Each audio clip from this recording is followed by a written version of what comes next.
A shout out to Ge.Holla and Hey, Ge.Holla, G.Holla. Ge.Holla, show me the God here, man. All y'all said entertainer, shout out my guy Ge.Holla of MyCelebrityLife. I felt like I worked at the ArcLight. Those from LA will remember what that was. Thank you, everybody, for joining us tonight for the exclusive premiere of episode 7 of The One. It's Mansion Week.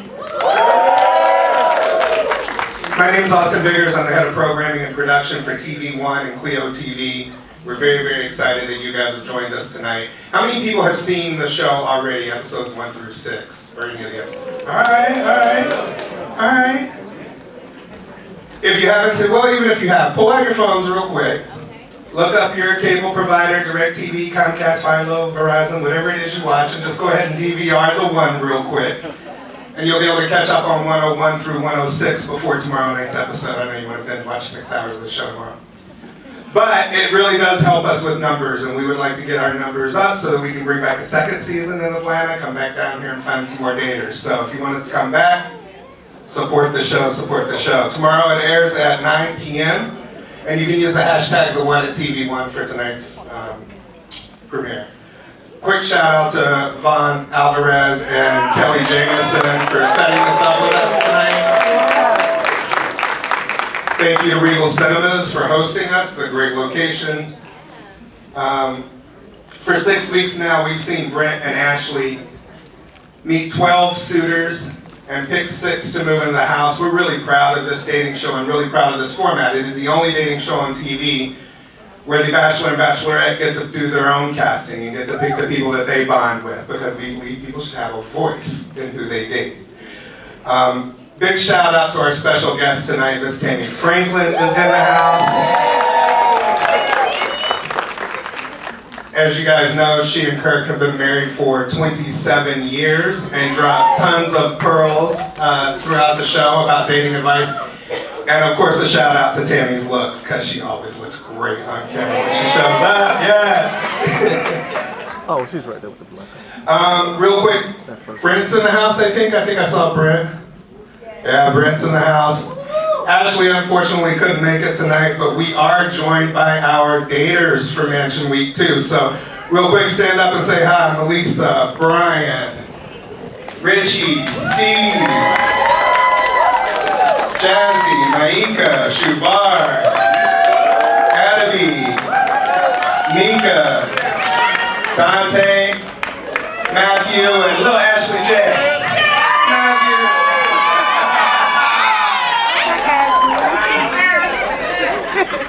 So happy you guys can make it tonight. On behalf of our president, Michelle Rice, and the entire TV One family, please enjoy the show.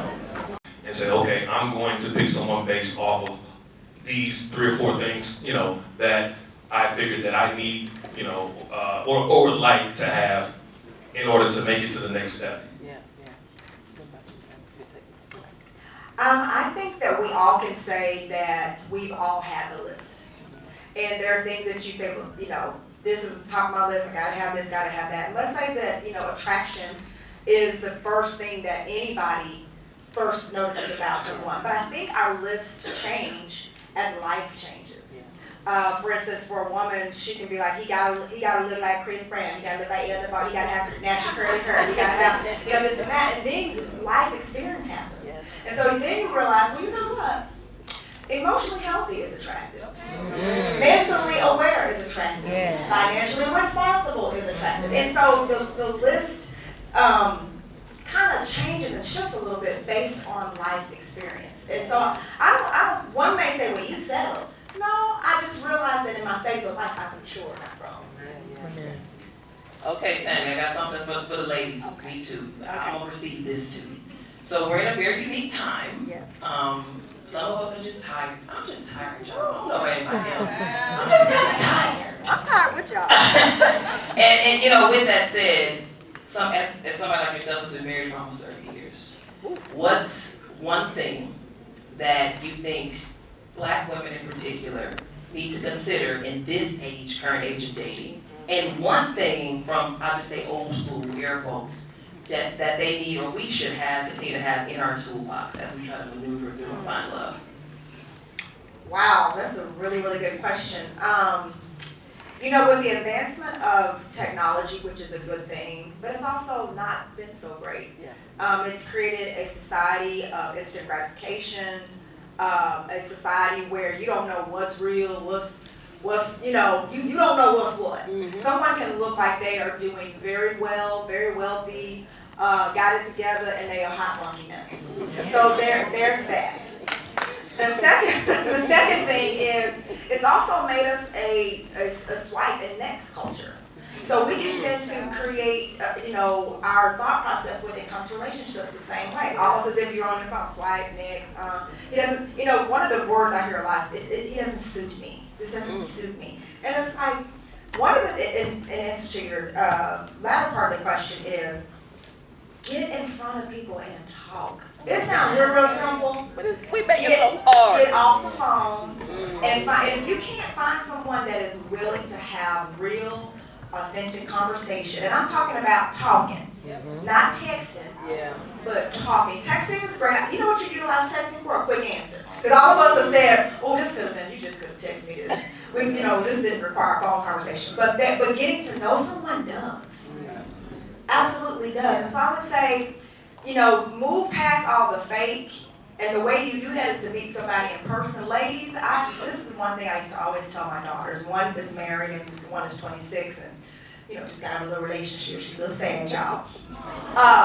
But it's gonna be all right, But you have to keep a man talking. If they talk a good game, but not only do they talk a good game, do your actions meet what you were saying? Because at some point, the actions got to connect with what you run in your mouth. Yes. Whew. Let me catch it. I was about to clap. I was trying to gather myself.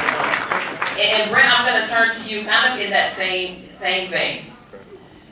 And we kind of see you in the earlier episodes, Kirk kind of dealt with you with this, with you desire a relationship, but may not necessarily be ready for one. So what's the importance of being real with yourself if that's happening? So for me, it really became evident that, of course, what I was doing was not working. And, you get accustomed to being single and just not really having to answer to anybody but yourself. Yeah. And so you do what you want to do, you move how you want to move, you don't have to answer to anyone. But you look up and you don't have the things that you really desire, which is a family, which is someone that you can, like I said, like I always say, make it through life with. And so for me, I didn't think it was going to take this long, honestly. But, again, learning from my experiences, taking accountability for the things that I did wrong, learning what to look out for the next time that hurt me, and then moving to the next situation, healed, and then saying, okay, I know I don't want this, but I definitely want this. And as we talked about earlier about the list, then you start to narrow that list down so that you can find your person. You mentioned that you didn't think it was going to take this long. Yeah. So what did that fatigue look like for you? I think for me, and something that I know I have to work on, even to this day, is patience. If I see something that I don't like, I'm quick to go the other way. Yeah, I swipe. And to your point, that's the culture that we're in today. You literally can go on an app and look at a picture, just a picture, and decide you don't like this person. And that could be your person. Or you read a little bio, and that's what you go off of to pick this person. That person could be crazy as all get out. So I think, to your point, you have to talk. You have to take time, to really see who this person is. You have to go through things. And you have to really learn how to communicate, because men speak one language and women speak another language. And so a lot of times we're not hearing each other, we're not listening to each other, we're not getting on the same playing field, and we're just, irreconcilable differences. Or we're just agreeing to disagree. But I think that, again, just learning how to step out of yourself and see it from somebody else's point of view, I think on both sides, you learn better as Black people to learn how to communicate with each other so that we can definitely start to bridge this gap and not be, have so many single women and so many single guys just doing our own thing, but we really are going through the process, and it's not going to be pretty, but getting to that ultimate goal of a union. You talked about different conversations and Mars versus Venus a little bit, and not in a contentious or combative way, but we do. Women speak different language than men and vice versa. With all these different conversations happening in the house, Tammy, and then also you and Kirk being able to have real time with Ashley and Brent, what was one big observation from being able to be in that space and experience that? I think the biggest observation that I noticed was the fact that everybody there genuinely seemed like they wanted to be there. They got to a place in their lives where they were like, you know what, I'm successful in this end of my life, but not necessarily here. So I'm willing to do this, because it's extreme. This is an extreme decision. Even if you may go in it at first and be like, you know what, this may be kind of fun, to be on TV. Yeah. But it takes a lot. You're taking away your time. You're taking away time from your life. And so what I saw was people that genuinely wanted to be there, which meant a lot to my yes. Yeah. Okay, y'all. 2 questions. If you have just 2 people. Can we do 2 1 2?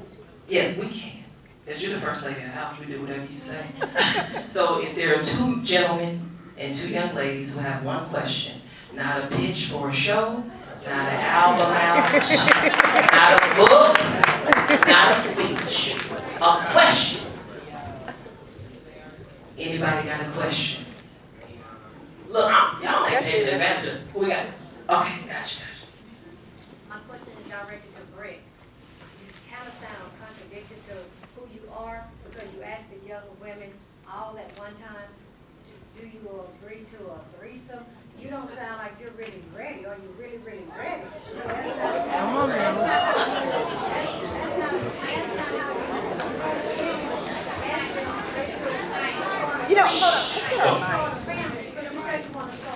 Can we get her? One moment. We're gonna, and y'all, we don't know her, so we're not playing any of this. But go ahead. Okay. We're coming back to you, just so they can hear, Brent. One moment. So they can you ask it one more time in the microphone if you don't mind? It just sounded as though he was contradictory on the screen here, and like you're really not ready for a family, because that's not, to me, that's my opinion, that you ask the young women if you are in agreement to a threesome and you want a family. That is, why would you ask them that? Okay. Thank you. So, no, it's fine. So, the original question was about sex, right? And so, in the bedroom, you have people who decide what is off limits and what's on limits. And so, the only thing I wanted to know was based off of people's previous experiences, what have they done sexually? What's on the table? What's off the table? It doesn't mean that I'm looking to have a threesome with all of the ladies or anything like that. But again, I don't know these women. They don't know me. I'm trying to get to know them. So I really want to know about your past, some of the things that you've done. And so I asked certain questions to see your reaction, to see your response, so that I can see really the type of person that you are. And so, when it comes to sex, again, every couple decides what's good for them and what's not good for them. I know couples who do have threesomes. I know couples who don't. I know couples who swing. Have been married for 40 years. So it doesn't mean that that person is not ready for a family or marriage. You just need to know the type of person that you are getting with, so that you can decide if that's the person that you want to be with. Brent is ready. Before I see you right here, sis. Before I take your question, Brent, I just had a follow-up to that. Okay. What is one misstep that you made in your previous relationship that you have corrected to put yourself in a position to be in the next relationship? That's a good question. Let me think about that for a second. I still got some habits I'm working on. So, but one thing I will say is this: I think that I corrected before was I would shut down a lot in my previous relationships and not talk to people, ignore them, dismiss them, and just move forward and don't look back. And so what I've tried to do now is regardless of how hard the conversation is, let's talk. Let's get it out. Let's try to understand one another. If we can get to an understanding, because that's, again, it's all about communication. If you can get to an understanding, you may not totally agree, but if you can see where that person is coming from and see their side, it actually helps you in that situation, and it fosters an environment to where that person is open to come to you about certain things. And they don't feel like they have to hide it or they can't talk about it. Let's get it out, let's address it, let's talk about it, and let's just see what happens from there. So that's something that I've learned that I didn't do in my previous relationship. Like I said, I was just, whatever, I'm not talking to you, I'm checked out, on to the next. Thank you for that. Thank you for your transparency and authenticity. It's not easy to talk about yourself like this in front of a group full of people, and I know you've been on TV, but this isn't easy, so thank you so much for being willing to answer questions. My next question, my good sis back here, did Saya raise your hand, right here, can you stand up for me? Thank you, right here, Saya. Hello, how you doing? Watching the show, I just want to know, so I don't know if you slept with the young lady or not. You don't know. She on the next episode. But I'm not gonna spoil it, but just say if someone was on the show and they was to sleep with you a little earlier, would you judge them for that? Would you still consider them as somebody you want to be with in the future? If they give out a coochie coupon, are you like, oh yeah, girl? I want to know. Because they judge us for that. You give it up, they be like, oh nah. But if she gave you a coochie coupon, you still gonna, or if you're not, I just want to know. I'm gonna stop about it. Thank you. Thank you for your question. So,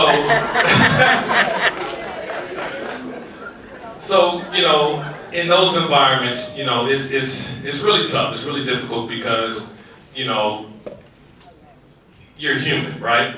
And sometimes those human emotions takes over. But what I try to do is be responsible.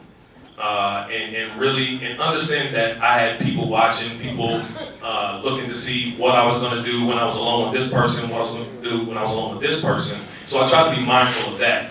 And so, not to give away any spoilers or anything, but let's just say something did happen.